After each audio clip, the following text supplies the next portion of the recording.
오늘도 예수님 앞에 나오신 하나님의 사랑하는 성도님들 주님의 이름으로 환영합니다. 옆에 분과 한번 인사하겠습니다.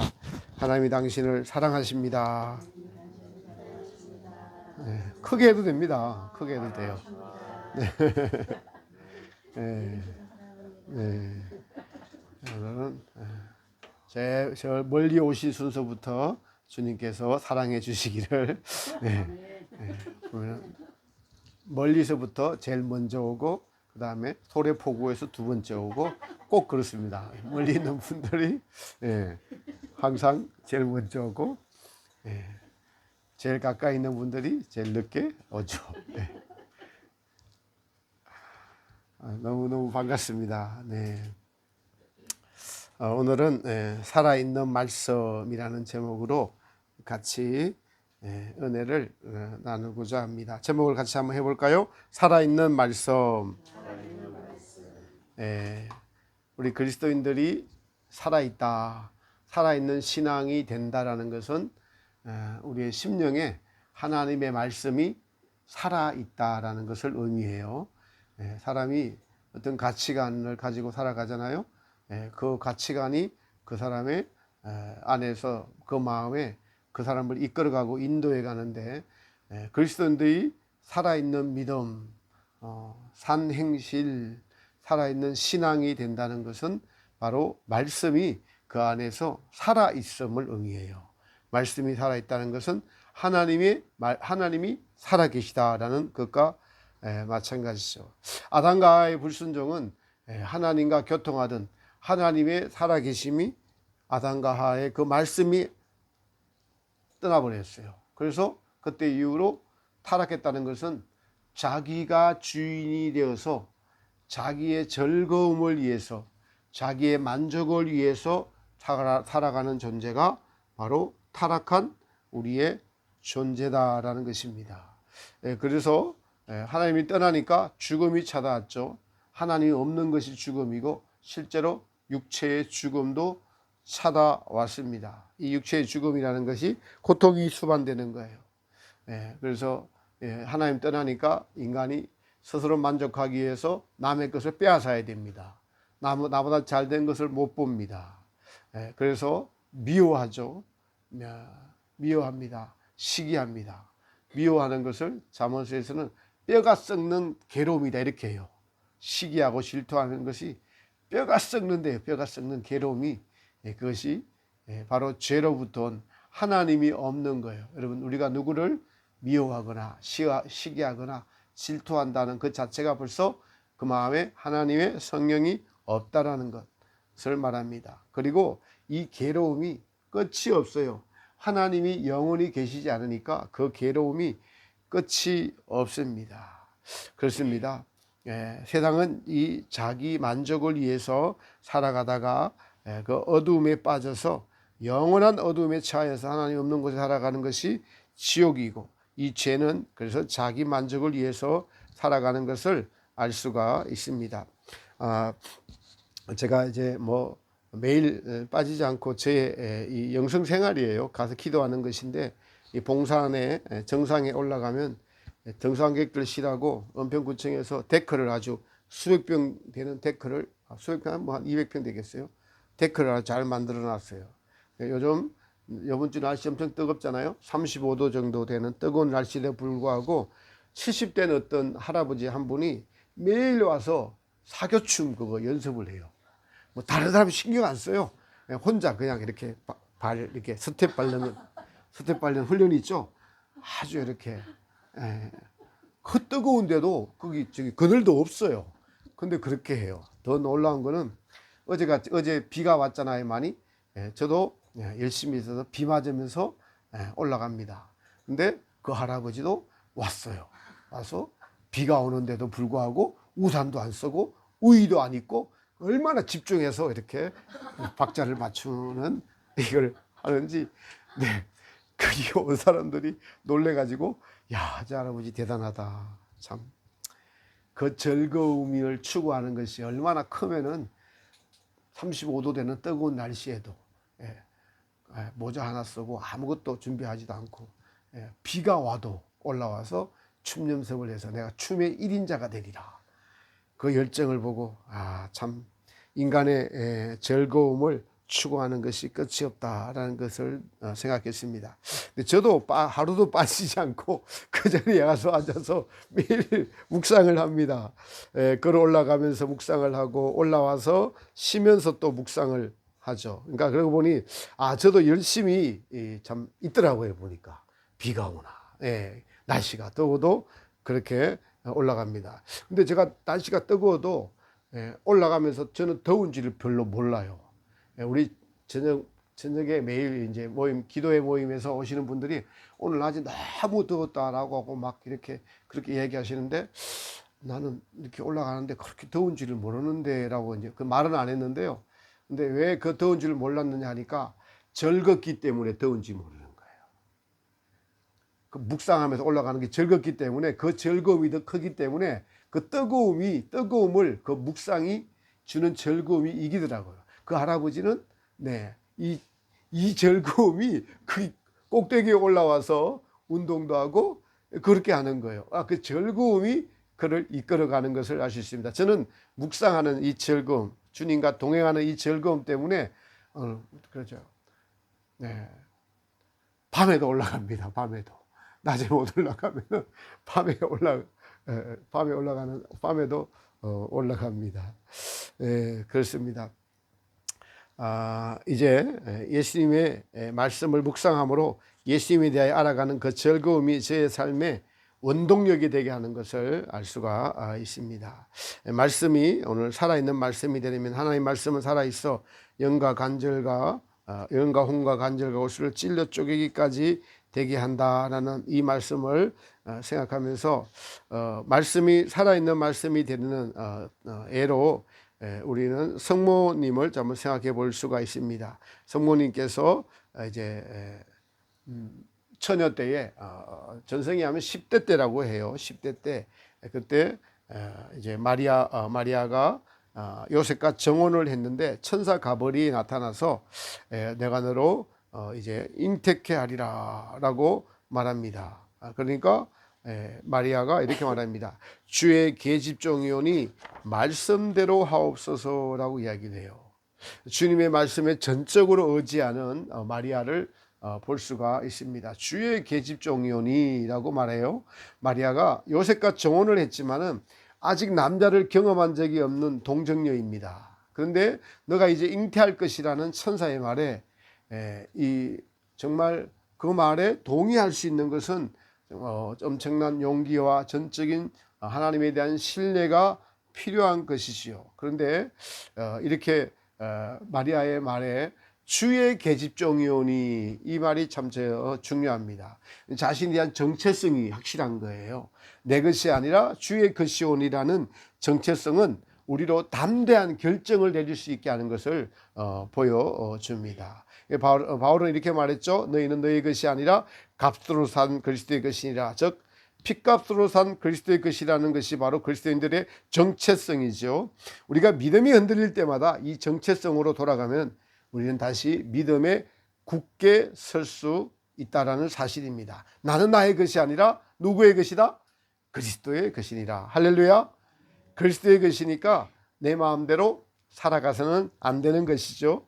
주인의 것이오니 주인 뜻대로 하옵소서라고 하면은 금방 가는 길을 돌이킬 수가 있는 거예요.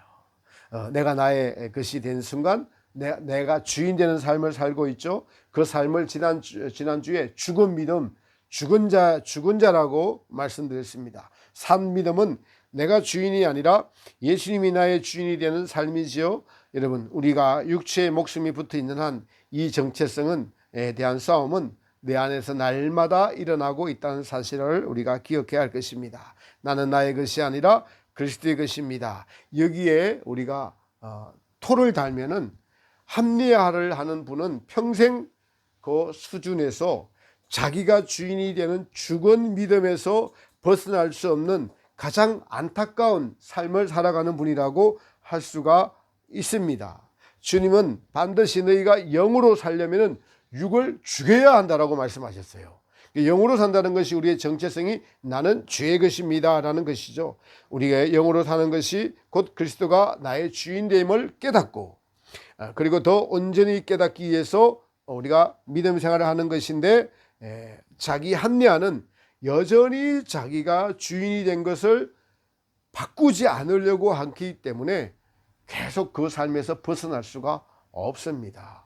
자기 생각의 옳음을 고치려고 하지 않는 것이, 그것들에 대해서 주님은 우리를 주님의 말씀으로, 살아있는 말씀으로 깨우치시고 바꾸시려는 이 주님의 말씀에 동의를 하지 않는 이런 교만한 마음, 자기 사랑이 충만한 마음인 것이 바로 자기 합리화를 하는 것입니다. 근데 마리아는 주의 계집종이오니 말씀대로 하옵소서.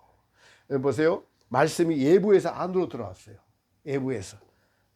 외부적인 가브리엘이 하신 그 말씀, 외부적인 것이 우리 안에 들어옴으로 말미암아 내 안에 내면의 변화를 일으키는 것을 의미합니다.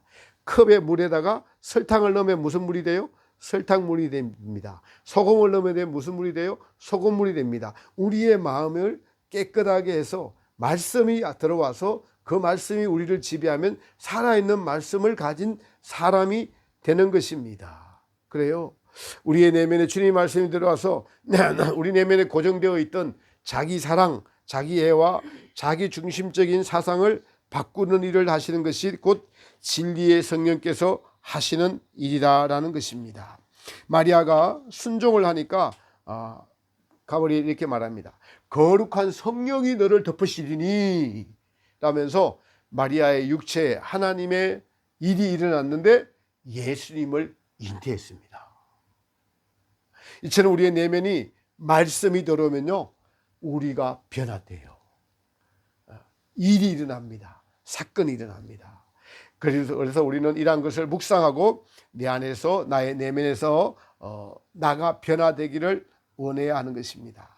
성경에 말씀이 들어가서 변화된 또 다른 애는 베드로가 있고요. 또 베드로와 가룟 유다가 있는데, 베드로와 가룟 유다를 비교하면서 제가 말씀이 변화시킨 베드로의 애와 자기 스스로 뉘우쳐서 자살한 가룟 유다를 한번 살펴보면서 말씀이 들어와서 그 사람을 변화시킨 것과 자기가 주인이 되어서 스스로 선택한 그 결과에 대해서 한번 살펴보기를 원합니다.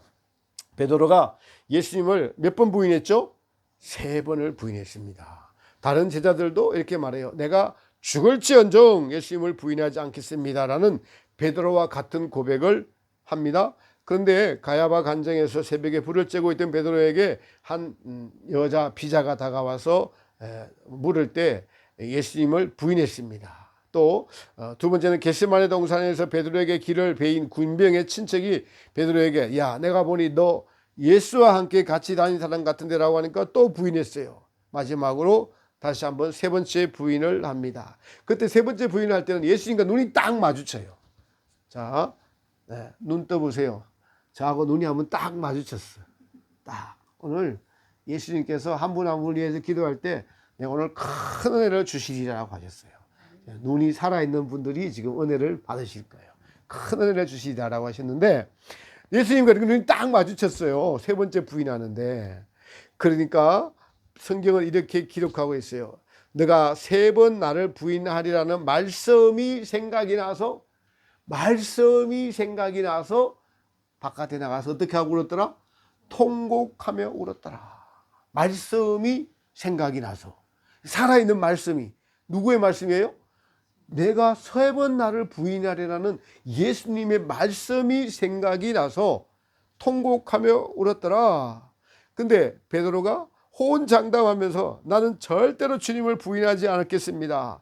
3번 부인하고 마지막에 예수님과 눈이 딱 마주치고 바깥으로 도망을 나왔는데 그때 성령의 감동으로 예수님의 말씀이 딱 생각이 나서 통곡하며 울었다. 아주 중요한 것입니다. 진정한 회개는 성령의 감동으로 되는 것을 알 수가 있습니다. 이것이 마태복음 26장 후반부에 나오고요. 바로 마태복음 27장 뒤에 예수를 판 가룟 유다에 대해서 똑같이 이렇게 기록을 해놨는데 거기 이렇게 기록이 되어 있어요. 27장 3절부터 5절까지 제가 읽어드릴게요. 이에 예수님을 판 유다가 그의 정죄됨을 보고 스스로 뉘우쳐, 중요한 대목에 스스로 뉘우쳐 그 은 30을 대제사장들과 장로들에게 도로 갖다 주매 가로되 내가 무지한 피를 팔고 죄를 범하였도다 하니 저희가 가로되 그것이 우리에게 무슨 상관이 있느냐 내가 당하라 하거늘 유다가 은을 성소에 던져 넣고 물러가서 또 스스로 목매어 죽은지라. 스스로 뉘우쳐 스스로 목매어 죽은지라. 여기서 중요한 내용이 나옵니다. 유다도 자기가 엄청난 일을 한 것을 알았어요. 예수님께서 죄가 없는데 자기가 돈이 필요해서 예수님을 팔았던 것이죠. 이걸 뉘우쳤다고 해요. 뉘우쳤어요. 그런데 스스로 뉘우쳤어요. 양심에 찔렸어요. 스스로 자결했습니다. 여기서 우리는 매우 중요한 교훈을 얻을 수 있어요. 가룟 유다는 스스로 뉘우쳤고 베드로는 뭐가 생각이 나서? 예수님의 말씀이 생각이 나서 회개하여 통곡하고 울었더라. 차이가 뭐죠? 말씀이 생각이 난 베드로, 회개한 베드로, 스스로 뉘우치고 스스로 죗값을 받겠다고 자결한 가룟 유다.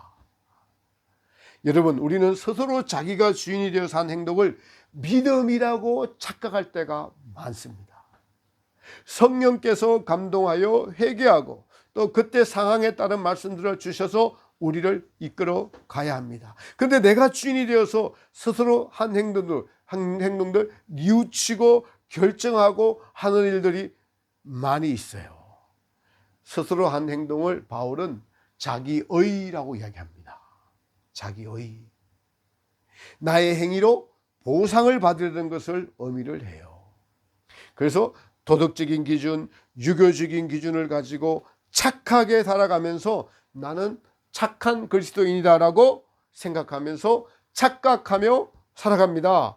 그리스도인들은 세상의 도덕적인 기준을 가지고 살아갈 때가 많아요. 이것은 자기가 기준이 된 거예요, 여러분. 그리스도인들은 살아있는 말씀이 기준이 되어서 살아가야 되는 거예요. 엄청난 차이예요. 자기 스스로 주인이 되어서 도덕적 기준으로 살아가다 보면은 우리의 마음의 중심을 보시는, 내면을 보시는 하나님의 판단 기준과 맞지 않을 때가 많이 있습니다. 그 마음의 중심을 보시는 하나님과 맞지 않는 거예요.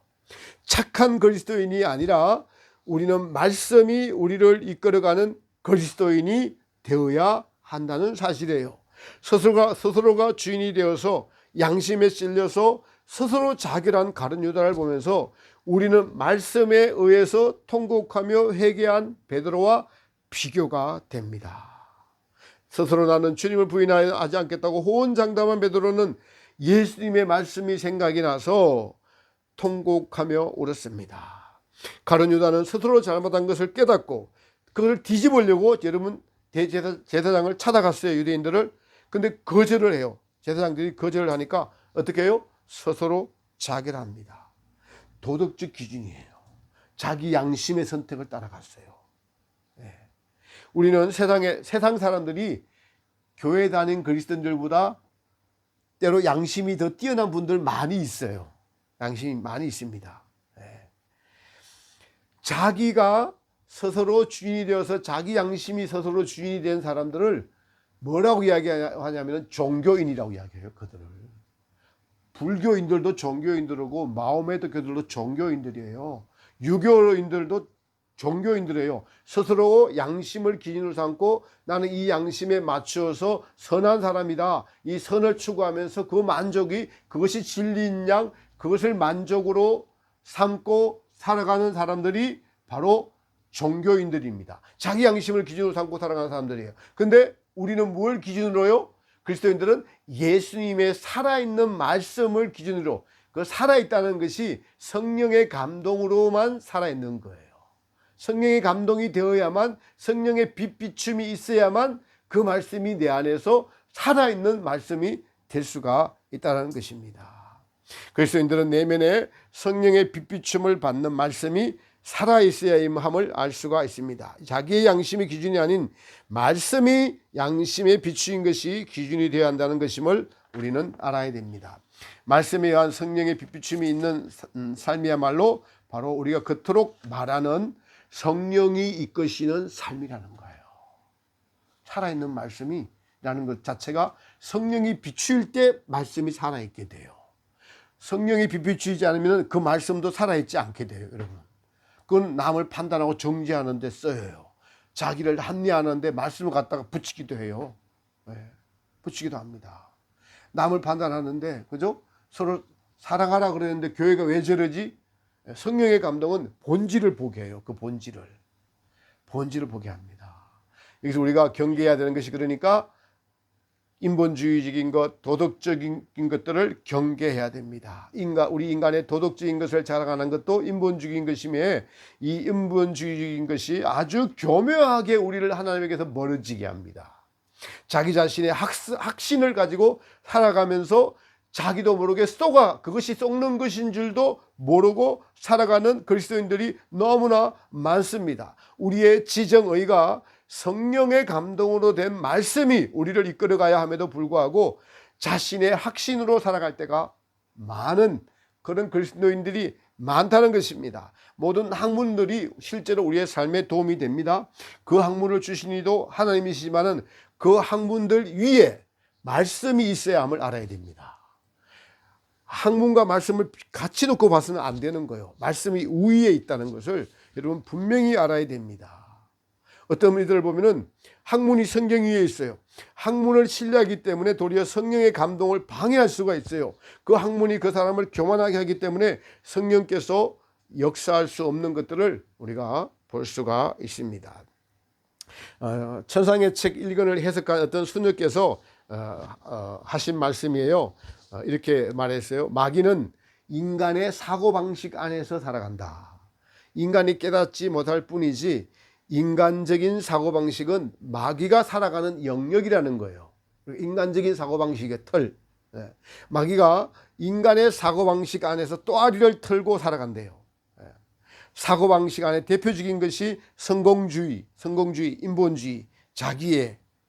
세상에서 성공하기 위하여 살아가는 것을 부모가 그렇게 살아왔기 때문에 그리스도인 부모들이 그것을 자식에게 강조하면서 그냥 당연하게 살아가는데, 그 사고방식 안에 마귀가 교묘하게 또아리를 털고 있다는 것을 눈치 못 챈다는 것입니다. 사사로운 감정 안에 살아간다는 거예요. 부모들이 자식들에게 전승해 준 대표적인 사고방식 중에 하나가 세상에서 잘 되는 것이에요. 세상에서 성공이라는 삶이라는 것을 심어준 결과 참된 그리스도인들로 살아가려면 그래서 학교 가서나 어디 가서나 바보가 돼야 돼요. 이 부딪히게 되어 있습니다. 가치관이 부딪히게 되어 있어요. 근데 세상적인 관점에서는 자애심과 이기심이 없는 바보가 되는 삶을 살아야 되는 것 같아요. 성경을 보면은 자기도 모르게 성공주의, 이것을 자식에게 심어줘야 된다. 너는 지지 않아야 되고 1등해야 되고, 그리고 세상에서 적당하게 타협하며 살아가라고 가르쳐 주는 것에, 거기에 마귀적인 사상이 또아리를 털고 우리를 이 세상의 가치관과 주님의 가치관이 혼동되어 섞이게 해서 정말 온전한 하나님께 나아가지 못하게 하는 그런 것들이 우리 안에 있다는 거예요. 이것이 인본주의적인 것이다, 도덕적인 주의 것이다 라고 말씀을 하고 있습니다. 인간적으로 잘 되는 것을 바라는 그 사고방식의 교육이 마귀가 인간을 점령하기 좋은 것이기 때문에 그러하다라는 것입니다. 그래서 이 악령을 퇴치하는 방법으로 이런 말을 해요. 그 사고방식을 무시하라, 마귀를 무시하라, 영혼들 안에서 찌꺼리는 소리를 자꾸 귀 기울이지 말고 무시하라는 겁니다. 주님의 말씀을 점점 더 중요시하고 말씀을 가까이 하고 그것들을 무시하고 말씀을 살아가라는 것입니다. 그 소리를 묵살하고 나는 주님의 말씀만 듣겠습니다라고 할 때 우리는 마귀를 물리칠 수 있다는 것입니다. 하나님의 본문의 말씀은 살아있어, 운동력이 있다, 활력이 있다. 그래서 우리의 영과 혼과 관절과 골수를 찔러 쪼개기까지 하며 영적인 것과 혼적인 것을 분리시킨다는 거예요. 영적인 것은 여러분요, 성령도 영이고 악령도 영이에요. 예. 영적인 것이라는 것은 여기서 성령에 의한 것이다. 여러분, 악령도 사람을 지배합니다. 그런데 혼적인 것은 무엇인가? 사람의 마음, 지정의, 감정까지 혼이라고 할 수가 있어요. 근데 대표적인 인본주의, 도덕주의 여기 보실까요? 사람의 인권을 중요히 이야기하면서 동성애를 하는 사람들을 보호하고자 하는 정신이 혼적인 거라면은 그 배후에는 영적인 악령이 역사하는 거예요. 매우 중요한 겁니다. 이걸 모르는 거예요. 성경은 뭐라고 이야기할까요? 하나님의 말씀은 구약 성경에 남자와 여자와 하는 성적 행위는 반드시 뭐라고 했어요? 죽여야 한다고 했어요.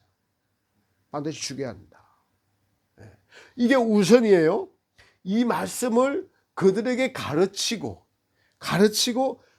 사랑으로 접근해야 되는데, 동성애를 옹호하는 사람들은 그들도 하나님의 말씀을 갖고 와요. 하나님은 사랑이시라. 우리가 사랑을 갖고 접근해야지. 그래서 그들을 인정해 주자고요. 인정해 주자. 있는 그들의 모습을 받아주고 말씀을 전하자라고 합니다. 이걸 그렇게 하다 보니까 여러분, 저 미국 감리교에서는 교파가 분리됐어요. 동성애를 인정하는 교파와 또 인정하지 않는 교파, 인정하는 교파에서는 이제 대놓고 동성애 목사가 같이 남자끼리 같이 살면서 나 목사다라고 매일 설교하고 그래요. 유럽과 호주 등지에서 들불처럼 번졌던 그 찬양 사역자들, 우리는 동성애자다라고 하면서 강단에 서는 모습들을 지금 보여주고 있습니다. 이게 여러분 뭐냐니까 혼적인 인간의 지정의 이 혼이 영을 지배해 버린 거예요. 그러니까 이 영은 그 위에 영이 뭐예요? 악령이 역사하고 있는 거예요. 악령이. 그걸 모르는 거예요. 그거를 모르는 겁니다. 그러나 성령이 역사하는 사람은 잘못된 거다. 동성애는 반드시 심판받는 것입니다. 여러분, 하나님은 당신을 사랑하시지만 당신은 그 동성애부터 먼저 끊어야 됩니다. 지금 끊기 힘들거든. 우리도 도와줄 테니까 같이 끊읍시다. 이렇게 이야기하는 것이 성령의 역사에 의해서 바르게 이끌어가는 거예요. 근데 이게 거꾸로 되니까, 그죠? 많은 그리스도인들, 특히 기독교, 이렇게 한신대를 비롯한 이런 분들, 손봉호 장로가 위주가 된 이런 분들이 기독교의 동성애를 주장하고 그들을 인정해주고, 여러분 심각합니다. 지금 제가 어제 봤는데 그 한동대 있잖아요. 한동대가 지금 좌파 그리스도인들에 의해서 지금 지배를 당했어요. 놀랍게도 우리가 아는 그 한동대의 이사장이 이름이 갑자기 기억 안 나네. 여행이 다니는 교회 담임 목사 이름 뭐죠? 네? 이재훈 목사가 그게 이사장이에요. 한동대. 그 사람이 가서 꽂았어요. 어쨌든 그렇게 연결됐어요. 이게 뭐 다 위에 있는 사람들은 다 정치적인 것들이 있어요.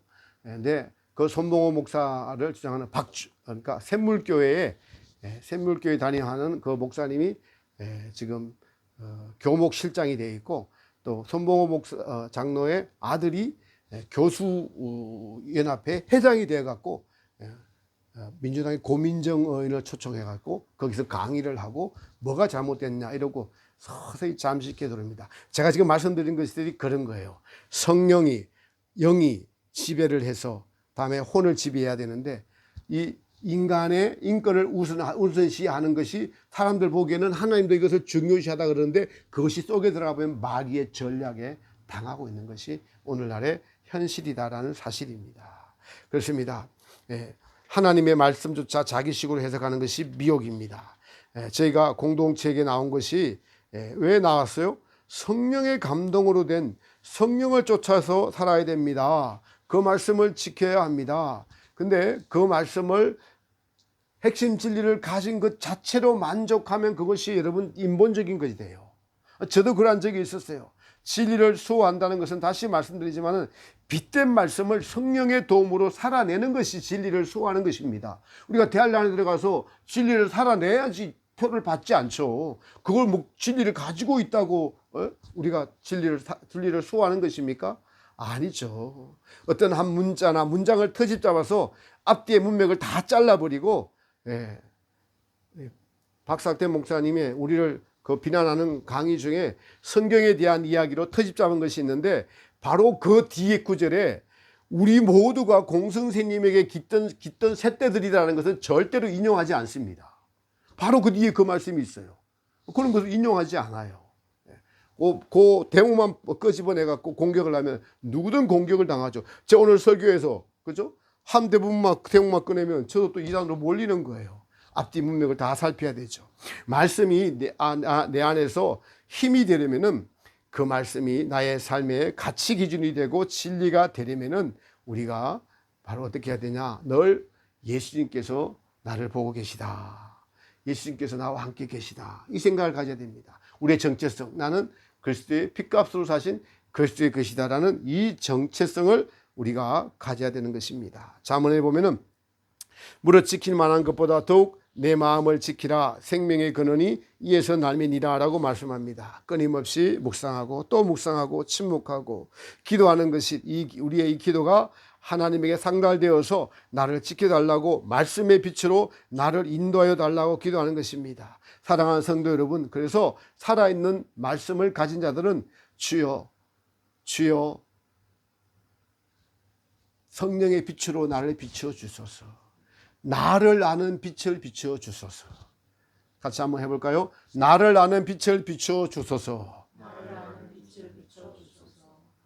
너무 중요합니다. 나 자신을 바로 알 수 있는 빛이 하나님께로부터 오는 빛이에요. 이 마음의 자세를 가진 분들은 말씀이 살아서 움직일 수 있게 됩니다. 근데 인간의 마음은 아주 교묘하고 마귀가 속여도 속인 줄을 모르면서 인본주의적으로 도덕주의적으로 나는 괜찮은 사람이야 라고 착각하며 살아가는 자들에게는 말씀이 힘이 없는 거예요. 그 안에서. 왜요? 자기 양심이 스스로 기준이 되었기 때문에 그래요. 말씀이 기준이 되는 삶과 자기가 스스로 기준이 되어 사는 삶이 이렇게 차이가 나버려서, 여러분, 가룟 유다도 3년 동안 예수님을 따라다녔고 베드로도 3년을 따라다녔는데, 같이 베드로는 말씀이 생각나서 통곡하며 울었어요. 가룟 유다는 스스로 자기가 주인이 되어서 스스로 뉘우치고 스스로 목매어 달았습니다. 스스로 주인 되는 분은 하나님밖에 안 계세요. 스스로 있는 자는 하나님밖에 안 계십니다. 성령의 감동으로 된 말씀, 그 말씀을 우리에게 비추는 것은 성령이 함께 해야 된다는 것입니다. 말씀이 운동력이 있다는 것은, 힘이 있다는 것은 곧 성령의 운동, 성령의 능력이 함께 있다는 것을 의미합니다. 그럴 때 우리는 성령의 사람이 될 수 있고 그 말씀이 우리를 이끌어갑니다. 오늘 너무 중요한 말씀, 여러분, 가룟 유다와 베드로의 예를 여러분 마음속에 잘 기억하시기 바랍니다. 베드로는 말씀이 활력이 있고, 그래서 그의 영과 혼과 간질과 골수를 찔러 쪼개서 자기가 한 모든 말들이 얼마나 자기를 사랑하는 깊은 마음에서 호언장담했던 그것이 내 혼에서 나온 것이라는 것들을 철저하게 깨달았어요. 자기에게서, 자기 사랑해서, 나를 사랑해서 예수님이 십자가 지며 가면 안 된다고 그렇게 한 것임을 알았습니다. 그 자기의 능력으로 믿음에 이르는 것이 아닌 것을 알았어요. 가룟 유다는 어떻게 되었어요? 자기 힘으로 팔았습니다. 자기 스스로 잘못한 것을 뉘우치려고 했을 때 성령이 도와주지 않았어요. 그러니까 자기 스스로 뉘우치고 자기 스스로 자결했어요. 여러분 안에 이제 내가 내 힘으로 살아가려고 하는지, 내 마음으로 살아가려고 하는지, 성령의 능력 있는 말씀이 나를 이끌어가고 있는지 여러분 자신을 잘 살펴보는 은혜가 있기를 바랍니다. 우리에게 성령이 이끌어가는 교회로 우리를 부르셨어요. 그리고 이 마지막 때 가장 영적으로 빨리 성장할 수 있고 대환란을 준비할 수 있도록 성령이 이끌어가는 바로 그 방법을 자, 여러분들에게 알려주시고 지금 인도에 가고 계시는 큰 축복을 받은 것에 대해서 감사하시기 바랍니다. 아무에게나 주어지지 않는 이 말씀을 우리에게 주셔서 영적으로 성장해서 내 안에서 뭐가요? 성령의 함께 하시는 말씀이 살아있는 것을 나를 이끌어 가도록 우리를 인도에 가고 계시고, 날마다 그래서 여러분 우리가 저녁마다 기도해야 할 때 성령의 역사가 있죠. 왜요? 성령이 이끌어 가시는 그 말씀이 우리를 인도에 가고 있으니까. 그러니까 우리가 변화되는 것입니다. 그 평강이 우리를 지켜주는 거예요. 그 은혜가 우리를 지켜주는 것입니다. 한 주간 주일만 예배 은혜 받고 가는 것이 아니라 날마다 기도의 삶으로 그 말씀이 그 안에 살아있음을 저녁마다 와서 기도하면서 나누니까 우리가 살아있는 말씀이 될 수밖에 없는 것입니다. 이 은혜를 자 여러분들이 받았습니다. 사랑하는 성도 여러분, 살아있는 말씀이 저 여러분들을 이끌어가는 인생이 되시기를 축복합니다. 그래서 늘 하나님 앞에 산자가 되는 귀한 은혜가 있기를 예수님의 이름으로 축복합니다.